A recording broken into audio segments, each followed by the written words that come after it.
So for question 2, we don't have to go and prove all of these. We're just using Osborne's law to change them. And what we do is we change the sines into shines. So we just replace that, and we replace that, and we change the coses into coshes. And that is all we've got to do for the first one. We'll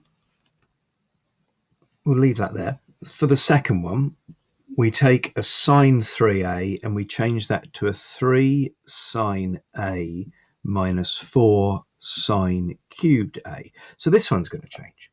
So this time we're going to have a sine of 3a. This bit stays the same, 3 sine a.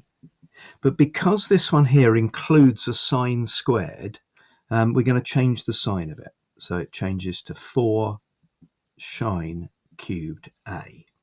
It includes a squared in that one there, and so that is what the Osborne's rule says. Change anything that has a sine squared in it or an implied sine squared in it, which is why we change the tan ones as well. The third one, we're doing cos a plus b equals cos of a plus b over 2 and the cos of a minus b over 2.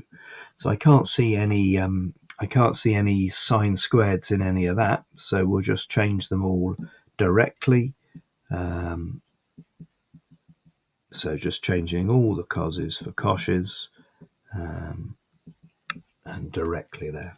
I suppose these should be identity symbols really, shouldn't they? Because they are identities, not just equal signs there. Right, for D, what are we doing for D? D is the cos of 2a equals 1 minus tan squared a over 1 plus tan squared a. That's an interesting one. We don't use that one in maths very much, do we?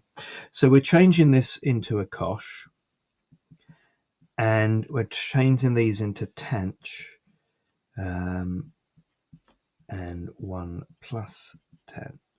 Now we do need to change the signs of these because a tan has got a sine squared implied by it. That one needs to change sign, and that one needs to change sign as well. So there's D, and E is cos 2a equals cos to the 4. Oh, they're being tricky, aren't they? Cos to the 4 minus sine to the 4. So we'll change that in. Actually, let's play with that briefly. Just before we change it into the hyperbolic ones, let's figure out why that's true. I think it's just simply from a difference of two squares here, isn't it? So you've got cos squared plus sine squared over cos squared minus sine squared. Right, let's change these now. So the cosh of 2a is going to be, that's going to be a cosh squared a. This will be a sine squared a, and we're going to change the sign of it. And this will be a cosh squared a, and we'll change the sign of it again. A sine squared a there. Is it?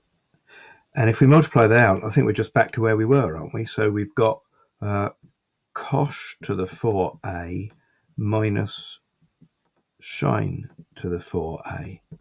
So actually it's not changing at all there. Maybe we could have figured that out because we've got 2 sine squareds into that, so we'd actually change it twice. So there's question 2 all in one go.